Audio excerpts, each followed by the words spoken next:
Hello दोस्तों, आइए आज हम शुरू करते हैं नया अध्याय चैप्टर 3 क्लास ट्वेल्थ का मैट्रिक्स यानी आव्यूह। ठीक है, तो आव्यूह किसे कहते हैं?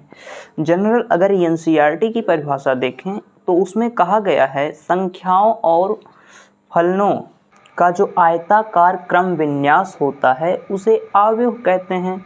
तो ये हमारा जनरल एनसीईआरटी का परिभाषा हो गया। और हम जो नॉर्मल पढ़ते हैं वो क्या होता है? वो होता है रो एंड कॉलम का कॉम्बिनेशन। यानी रो किसे कहते हैं? देखिए, रो ऐसी क्षैतिज लाइन को रो कहते हैं और ऊर्ध्वाधर लाइन को कॉलम कहते हैं। ठीक है, तो इसका कॉम्बिनेशन जो होता है उसे हम क्या कहते हैं? उसे हम मैट्रिक्स बोलते हैं, आव्यूह बोलते हैं। यानी पंक्ति तथा स्तंभ के कॉम्बिनेशन यानी मिश्रण को ही हम आव्यूह कहते हैं। ठीक है, तो यहाँ से इसकी हम जनरल परिभाषा समझ चुके हैं। अब आव्यूह में जैसे एक एग्जांपल ले लेते हैं। यहाँ पर एग्जांपल, यहाँ a बराबर, जैसे हमने कुछ भी मान लिया, देखिए आयताकार बनेगा, वर्गाकार बनेगा, यही सब बनेगा। ठीक है, तो यहाँ पर जैसे हमने 1 ले लिया, 2 ले लिया, 3 ले लिया, 4 ले लिया, ये ले लिया, तो उसके अंदर जो संख्याएं, जो फलन हैं वो क्या कहलाएंगे? आव्यूह के अवयव कहलाएंगे। क्या? आव्यूह के अवयव।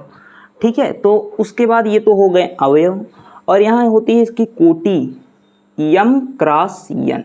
ठीक है, तो हम यम क्रॉस यन यहाँ रहेगा। ठीक है, यम क्रॉस यन। ध्यान दीजिएगा, जो यम होता है वो हमारा ये क्या है? हमारा पंक्ति है। ठीक है, और यन क्या है? स्तंभ है। ठीक है, तो कितने पंक्ति हैं, कितने स्तंभ हैं, उसी को डिनोट करता है यम क्रॉस यन। ठीक है, तो यम यहाँ पर देखिए 1 2, कितने पंक्ति हैं? 1 फिर 2, तो यहाँ पर यम का मान कितना आ जाएगा? 2 आ जाएगा। उसके बाद यन कितना है? देखिए, यन मतलब स्तंभ, कितने स्तंभ हैं? 1 हो गए ये, दूसरा हो गए ये, तो ये हमारा कितना, यन का मान कितना है? क्रॉस यहाँ लगा था, लगा देंगे, यन का मान 2 हो जाएगा। तो इसे जो ये हमारा जो यम क्रॉस यन है इसे कहते हैं कोटि, यानी इंग्लिश में बोले तो आर्डर। क्या? आर्डर होता है।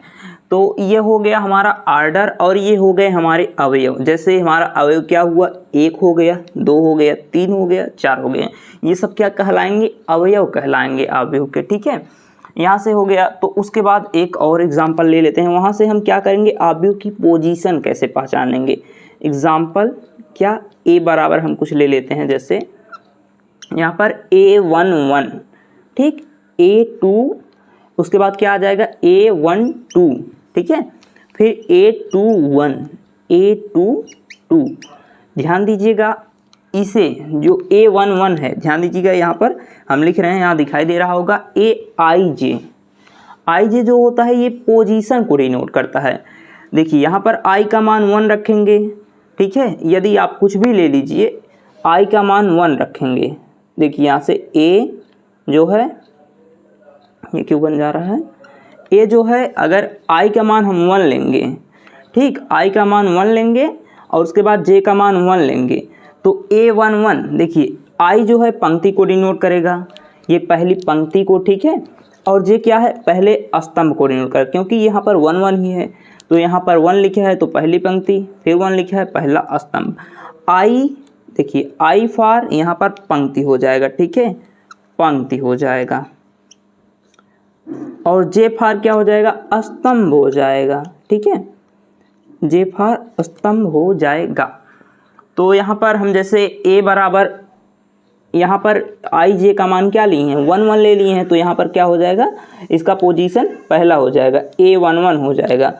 यदि हमने ले लिया, जैसे एक जगह हम कोई संख्या अब ले ले रहे हैं, a नहीं लेंगे, कोई संख्या 2 यहाँ पर 1 2 ले रहे हैं, तो देखिए ये पहला जो अंक आएगा इसका, ये क्या होगा?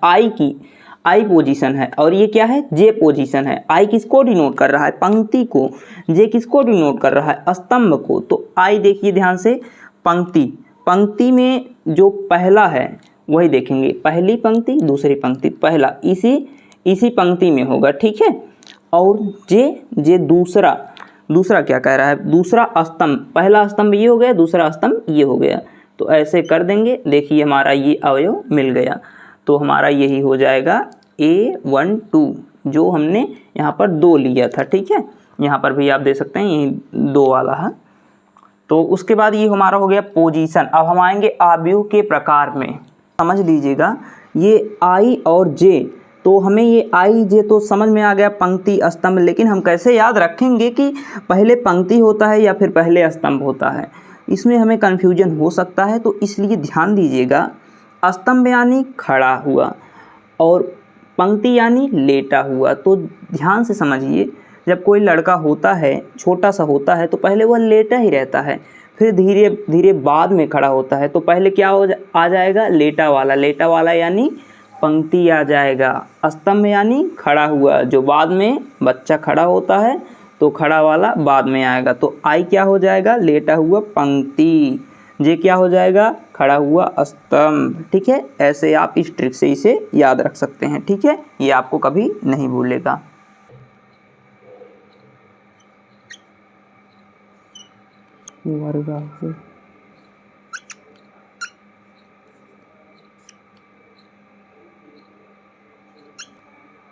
तो दोस्तों यहाँ पर आइए हम देखते हैं अवयव के प्रकार। तो इसमें होता है कई प्रकार, लेकिन हम अपने जगह के हिसाब से आगे आगे बढ़ते चले जाएंगे। तो पहला है स्तंभ अवयव, दूसरा है पंक्ति अवयव, तीसरा है वर्ग अवयव। तो पहला स्तंभ अवयव किसे कहते हैं, ऐसा अवयव यहाँ पर हम दिखा देंगे। तो ये हमारा पहला हो जाएगा स्तंभ अवयव। स्तंभ अवयव का मतलब केवल एक स्तंभ होना चाहिए, ऐसे बस एक स्तंभ, उसमें चाहे जो एलिमेंट हो, चाहे जितना बड़ा हो उससे मतलब नहीं, ये इतना बड़ा हो जाए, इतना बड़ा हो जाए, लेकिन केवल यहाँ पर एक ही स्तंभ होना चाहिए, इससे अधिक नहीं होना चाहिए। इससे अधिक हो जाएगा तो हमारा स्तंभ अवयव नहीं कहलाएगा। आप चेक कर सकते हैं, इससे अधिक कर देंगे, देखिए यहाँ पर अगर इससे अधिक कर दे रहे हैं, यहाँ पर मान लीजिए यहाँ पर ऐसे ये हमारा है, ठीक है। यहाँ पर स्तंभ का मतलब हमने क्या बताया था, यहाँ पर केवल एक, ठीक है। इससे बड़ा करते चलेंगे 2 3 4 5 ऐसे करते चले जाएंगे, ये स्तंभ अवयव है। लेकिन अगर इसी में और अंक बढ़ाएंगे, जैसे हमने यहाँ पर 1 2 लिखा है, 1 लिख दिए, 2 लिख दिए, उसके बाद हम यहाँ 3 लिख दे रहे हैं और यहाँ 4 लिख दे रहे हैं, तो आप देख सकते हैं यहाँ पर एक स्तंभ हुआ, 2 स्तंभ हुआ। लेकिन अब ध्यान दीजिएगा, एक पंक्ति हो गया, 2 पंक्ति हो गया, तो ये हमारा स्तंभ अवयव नहीं कहलाएगा। स्तंभ अवयव में केवल एक ही स्तंभ होना चाहिए, इसीलिए परिभाषा ध्यान से समझिएगा। ऐसा अवयव जिसमें केवल एक स्तंभ हो उसे स्तंभ अवयव कहेंगे, ठीक है। दूसरा है पंक्ति अवयव। पंक्ति अवयव ऐसा अवयव जिसमें केवल एक पंक्ति हो, मतलब केवल एक पंक्ति, ऐसे इस प्रकार से, ठीक है, केवल एक पंक्ति हो। जैसे यहाँ लिख दे रहे हैं 1 2, ठीक है। तो इसमें देखिए केवल एक पंक्ति है, अगर एक पंक्ति से अधिक एक भी पंक्ति जाएगी, जैसे 2 पंक्ति हो गई, तो हमारा पंक्ति अवयव नहीं होगा। जैसे आप देख सकते हैं यहाँ पर देखिए एक पंक्ति ये है, ठीक है। अगर यही 1 2 है, यहाँ पर हम यहाँ क्या लिख दें, एक पंक्ति और बढ़ा दें, 3 लिख दें, 4 लिख दें, तो ध्यान दीजिएगा हमारा ये एक पंक्ति ये हो जाएगा और दूसरी पंक्ति क्या हो जाएगी, ये हो जाएगी। तो ये हमारा पंक्ति अवयव नहीं रहेगा। तो पंक्ति अवयव की परिभाषा क्या हो जाएगी, ऐसा अवयव, पंक्ति अवयव ऐसा अवयव जिसमें केवल एक पंक्ति हो उसे क्या कहेंगे, पंक्ति अवयव कहेंगे। या फिर आप ऐसे बोल सकते हैं, वह अवयव पंक्ति अवयव कहलाएगा जिसमें केवल एक पंक्ति हो, ठीक है। तो आप आ जाएगा वर्ग अवयव। वर्ग अवयव किसे कहेंगे, ऐसा अवयव जिसकी कोटि समान हो। जिसकी कोटि समान हो का मतलब, जैसे यहाँ पर देख सकते हैं, यहाँ पर हमने आपको कोटि बताया था m क्रॉस n, ठीक है, m क्रॉस n, यही हमने बताया था आपको, ठीक है। तो m क्रॉस n यानी m बराबर हो n के, m बराबर हो n के, या फिर इसे n क्रॉस n का कोटि भी कह सकते हैं, ठीक है, और m क्रॉस m का कोटि भी कह सकते हैं। ध्यान दीजिएगा यहाँ पर इसके जो m बराबर n होगा तभी वर्ग अवयव होगा। m का मतलब हमने क्या बताया था आपको, m का मतलब हमने यहाँ पर आपको पंक्ति बताया था, पंक्तियों की संख्या। n का मतलब स्तंभों की संख्या। जितनी स्तंभ हमारे होंगे उतनी ही पंक्तियाँ होंगी, तो उसे हम क्या कहेंगे, वर्ग अवयव कहेंगे। तो इसकी परिभाषा आप लिख सकते हैं कि ऐसा आव्यूह जिसमें पंक्तियों तथा स्तंभों की संख्या बराबर होती है उसे वर्ग आव्यूह कहते हैं। ठीक है, इसके आगे हम देखते हैं। तो दोस्तों अगला है चौथा, विकर्ण आव्यूह। विकर्ण आव्यूह किसे कहेंगे पहले देख लीजिएगा। वर्ग, ऐसा वर्ग आव्यूह, हम एक वर्ग आव्यूह बना लेते हैं। ठीक है, ऐसा वर्ग आव्यूह हम 2 गुणे 2 कोटि का बनाते हैं। ऐसा वर्ग आव्यूह, देखिए हम एक 2 गुणे 2 कोटि का 2 क्रॉस 2 कोटि का आव्यूह बना, जैसे 1 2 3 4 यहाँ लिख लिए। ठीक है, तो इसमें ध्यान दीजिएगा विकर्ण आव्यूह कब कहलाएगा, इसका पहले विकर्ण पहचानते हैं क्या है। विकर्ण यह है, ठीक है, तिरछे तिरछे, वैसे भी जनरल आप यहाँ पढ़े होंगे आयत वर्ग में विकर्ण क्या होता है, यही तो होता है विकर्ण। ठीक है, लेकिन हम क्या करेंगे, इसमें केवल ये रेखा देखेंगे। कौन सी, इसे मिटा दे रहे हैं, केवल ये वाली देखेंगे। ठीक है, यहाँ से यहाँ तक की। ठीक है, तो ऐसा वर्ग आव्यूह जिसमें विकर्ण के अतिरिक्त उसके सभी अवयव शून्य हों। ये जो 2 लिखा है यह शून्य होना चाहिए, 3 लिखा है यह शून्य होना चाहिए, तो यह हमारा विकर्ण आव्यूह कहलाएगा। तो क्या आप समझ पाए यह कि ऐसा वर्ग आव्यूह जिसमें विकर्ण के अतिरिक्त सभी अवयव शून्य होते हैं उसे विकर्ण आव्यूह कहते हैं। 3 क्रॉस 3 का ले रहे हैं एक यहाँ पर। ठीक है, तो यहाँ पर हम लिख दे रहे हैं जैसे 1 0 0 0 2 0 0 0 3। ठीक है, तो यहाँ पर ध्यान से समझिएगा, ये हमारा विकर्ण हो जाएगा। तो इसे हम ऐसे भी कह सकते हैं क्या कि जो यहाँ पर हमारा यम बराबर यन होगा, जिस आई बराबर जे, जहाँ पर आई बराबर जे होगा, इस आव्यूह में जहाँ आई बराबर जे होगा, जैसे यहाँ पर आई है, आई बराबर जहाँ पर जे होगा, वहाँ अगर ऐसे कंडीशन दिख जा रहे हैं तो वो हमारा विकर्ण होगा। ठीक है, जैसे यहाँ पर 1 1 हो गया और ये 2 2 हो गया, 3 3 हो गया, तो ये हमारा क्या हो गए, आई बराबर जे है, यहाँ पर आई बराबर जे है।